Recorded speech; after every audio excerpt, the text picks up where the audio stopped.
Assalamualaikum warahmatullahi wabarakatuh. Salam sejahtera bagi kita semua. Pertama-tama, marilah kita panjatkan puji serta syukur kita atas kehadirat Allah Subhanahu wa Ta'ala, sehingga kita dapat bertemu pada perkuliahan kali ini. Salawat serta salam semoga tetap tercurah limpahkan kepada junjungan kita Habibana wa Nabiyana Muhammad Sallallahu Alaihi Wasallam. Yang terhormat Ibu Dr. Cucun Sunaisi, MPD, selaku dosen pengampu pada mata kuliah Kebijakan dan Inovasi Pendidikan, serta rekan-rekan seperjuangan yang kami banggakan. Pada kesempatan kali ini, kelompok 1 akan memaparkan materi mengenai konsep dasar kebijakan pendidikan. Anggota dari kelompok 1 terdiri dari Femi Fadilah Aiska dengan NIM 2210072, Nurma Yunita dengan NIM 2200729, dan yang terakhir ialah Riana Jami Fatona dengan NIM 2201052. Kelompok 1 memiliki 3 poin besar yang akan dibahas pada kesempatan kali ini. Poin pertama ialah pengertian kebijakan pada kebijakan publik serta kebijakan pendidikan. Yang kedua ialah karakteristik kebijakan pada kebijakan publik serta kebijakan pendidikan. Dan yang terakhir ialah komponen kebijakan pada kebijakan publik serta kebijakan pendidikan. Selamat menyimak materi dari kelompok 1. Di sini saya akan menjelaskan mengenai definisi kebijakan. Kebijakan merupakan kumpulan ide, aturan, langkah, atau aktivitas yang menjadi dasar dan panduan dalam perencanaan serta pelaksanaan tugas, kepemimpinan, dan cara bertindak. Kebijakan berlaku dalam konteks pemerintahan dan organisasi. Kebijakan biasanya bersifat jangka panjang dan menyeluruh. Solhin Abdul Wahab memberikan beberapa pedoman terkait kebijakan, seperti perlunya membedakan kebijakan dari keputusan, melibatkan aspek perilaku dan harapan, menyangkut tindakan atau ketiadaan tindakan, memiliki tujuan atau sasaran tertentu, serta muncul dari suatu proses yang berlangsung sepanjang waktu. Dengan demikian, kebijakan tidak hanya merupakan keputusan atau tindakan semata, melainkan sebuah konsep yang melibatkan perencanaan, strategi, dan upaya untuk mencapai tujuan yang diinginkan dalam konteks tertentu. Materi yang selanjutnya ialah mengenai karakteristik kebijakan. Karakteristik dapat diartikan sebagai ciri atau sifat yang selalu melekat pada seseorang atau pada suatu objek. Karakteristik dapat menjadi sebuah pembeda antara suatu objek dengan objek yang lainnya. Sedangkan menurut Pengtuluran, kebijakan dipandang sebagai pedoman untuk bertindak, pembatas perilaku, serta sebagai bantuan untuk mengambil sebuah keputusan. Kebijakan merupakan sebuah pedoman dalam melakukan hal-hal sebagai arahan dalam berkegiatan untuk mencapai tujuan yang telah dirancang. Dapat ditarik kesimpulan bahwa karakteristik kebijakan merupakan ciri atau sifat khusus yang dimiliki oleh setiap kebijakan dan dapat menjadi sebuah pembeda antara kebijakan satu dan kebijakan yang lainnya. Kebijakan publik adalah seperangkat ide, aturan, langkah, atau aktivitas pemerintah yang bertujuan memecahkan masalah dalam masyarakat. Kebijakan publik melibatkan proses pengaturan nilai-nilai, alokasi sumber daya, dan pengaruh terhadap kehidupan masyarakat, baik secara langsung maupun melalui lembaga-lembaga tertentu. Dalam konteks internasional, kebijakan publik dianggap sebagai aturan yang mengatur kehidupan bersama dan memiliki sanksi bagi pelanggarnya. Secara keseluruhan, kebijakan publik dapat diartikan sebagai serangkaian keputusan yang diambil untuk mencapai tujuan tertentu dalam masyarakat. Kebijakan publik memiliki karakteristik untuk menjadi pembeda dengan kebijakan yang lainnya. Yang pertama yaitu kebijakan publik tentunya memiliki tujuan. Tujuan yang ingin dicapai oleh kebijakan publik ini salah satunya ialah menyelesaikan permasalahan yang sering dihadapi oleh masyarakat secara keseluruhan. Karakteristik yang kedua, kebijakan publik ini merupakan kebijakan yang dinamisasi. Karena jika pada satu waktu kebijakan ini dirasa tidak efektif serta tidak relevan, maka kebijakan ini dapat serta perlu untuk disesuaikan dengan waktu lain yang lebih relevan.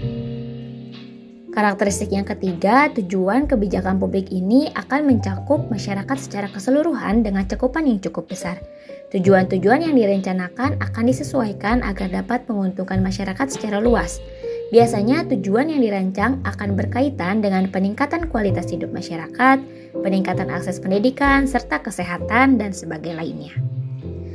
Yang keempat, kebijakan publik dapat dijadikan sebagai pedoman, acuan, arahan, serta strategi, kerangka dari tindakan yang akan dipilih dan digunakan sebagai garis besar pemerintah dalam melakukan sebuah pembangunan. Yang kelima ialah kebijakan publik ini biasanya tersedia dalam bentuk dokumen-dokumen resmi seperti di dalam undang-undang serta peraturan pemerintahan. Baik, di sini saya akan memaparkan pada topik pembahasan komponen dalam kebijakan. Kebijakan pada umumnya adalah pedoman untuk menuju tujuan yang terarah. Nah, dalam konteks kebijakan ini, komponen mengacu pada bagian-bagian atau elemen-elemen yang membentuk keseluruhan kebijakan. Di sini saya akan memaparkan mengenai dua komponen kebijakan. Yang pertama ada komponen kebijakan publik dan komponen kebijakan pendidikan. Yang pertama adalah komponen kebijakan publik.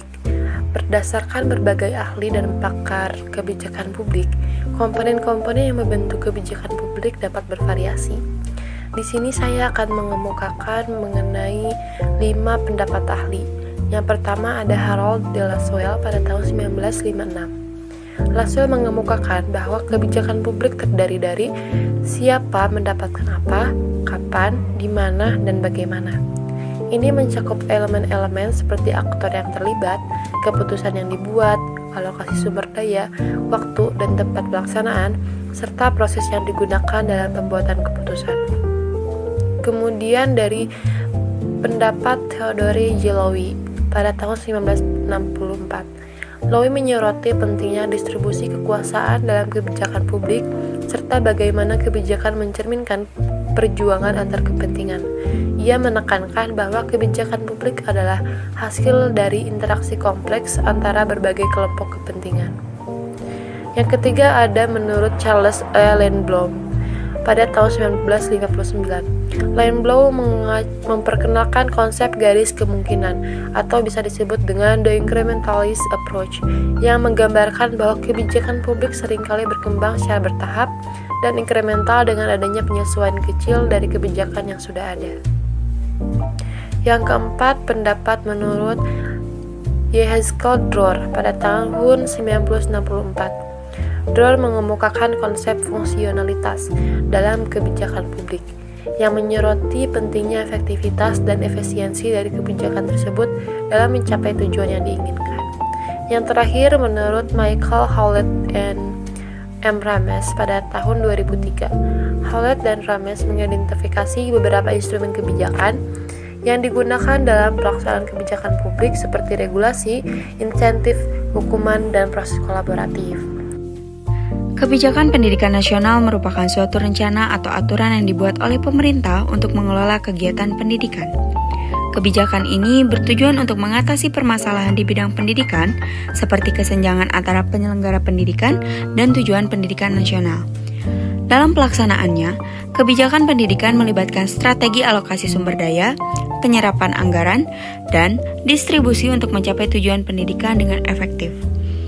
Sebagai bagian dari kebijakan publik, fokusnya adalah untuk mengembangkan kemampuan dan karakter bangsa serta memastikan perkembangan peradaban melalui sistem pendidikan yang sesuai dengan nilai-nilai dan hukum yang berlaku. Sama halnya dengan kebijakan publik, kebijakan pendidikan juga memiliki karakteristik yang khusus. Karakteristik yang pertama ialah memiliki tujuan pendidikan. Bentuk dari tujuan tersebut harus memiliki struktur yang jelas juga terarah agar mampu memberikan kontribusi yang baik pada pendidikan. Karakteristik yang kedua ialah memenuhi aspek legal formal. Kebijakan pendidikan yang akan diberlakukan perlu diadakannya pemenuhan syarat oleh kebijakan pendidikan agar dapat diakui secara sah dalam keberlakuannya pada sebuah wilayah. Yang ketiga ialah memiliki konsep operasional. Kebijakan pendidikan dapat dikatakan sebagai panduan umum yang tentunya memiliki manfaat yang operasional agar mampu diterapkan dan menjadi sebuah keharusan guna untuk memperjelas pencapaian tujuan pendidikan yang telah ditentukan. Yang keempat ialah dibuat oleh orang yang berwenang. Hal tersebut bertujuan agar tidak terjadinya sebuah kerusakan dalam lingkungan pendidikan maupun di luar lingkungan pendidikan. Para administrator, pengelola lembaga pendidikan, serta para politisi yang berkaitan erat dengan pendidikan merupakan salah satu unsur minimal yang harus ada pada pembuatan kebijakan pendidikan. Yang kelima ialah dapat dievaluasi. Kebijakan pendidikan perlu diadakannya sebuah penilaian untuk menilai keberhasilan dari kebijakan yang dibangun.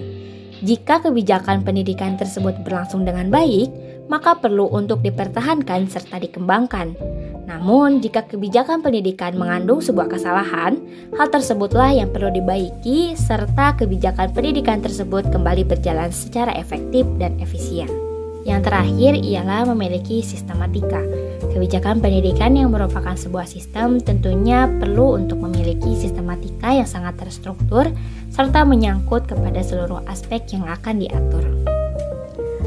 Adapun tujuan dari kebijakan pendidikan ialah yang pertama, didasarkan pada tingkat masyarakat.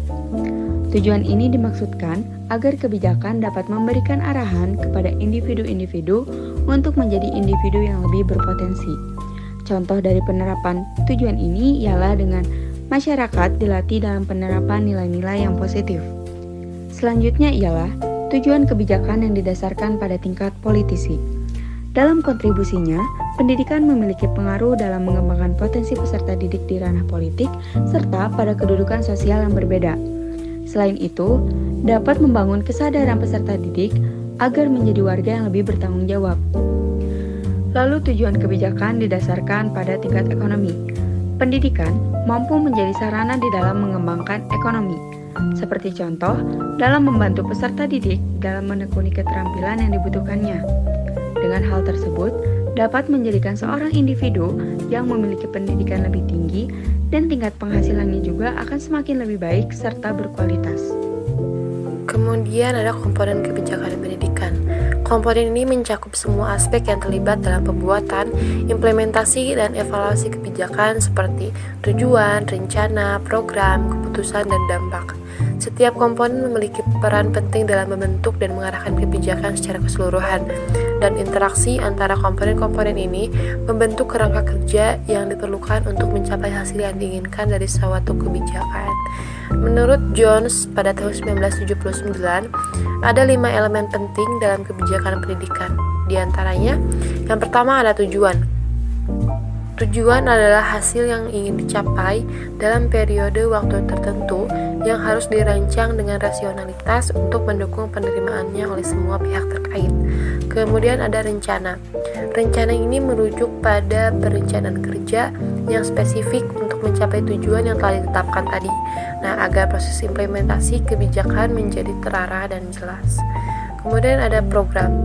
Program adalah aktivitas konkret yang didasarkan pada tujuan yang telah dirancang sebelumnya, dengan tujuan mengukur tingkat keberhasilannya. Yang keempat ada keputusan. Keputusan ini melibatkan tindakan dalam menetapkan tujuan, membuat rencana program, melaksanakan program, dan mengevaluasi hasilnya dengan mempertimbangkan berbagai alternatif kebijakan pendidikan. Yang terakhir ada dampak. Dampak adalah konsekuensi dari pelaksanaan kebijakan, baik yang disengaja maupun tidak, yang dapat berupa dampak primer atau sekunder, serta positif atau negatif. Nah, kelima komponen ini dapat melahirkan sebuah kebijakan pendidikan. Nah, kehadiran dan interaksi kelima elemen ini menjadi kunci dalam membentuk sebuah kebijakan pendidikan yang efektif.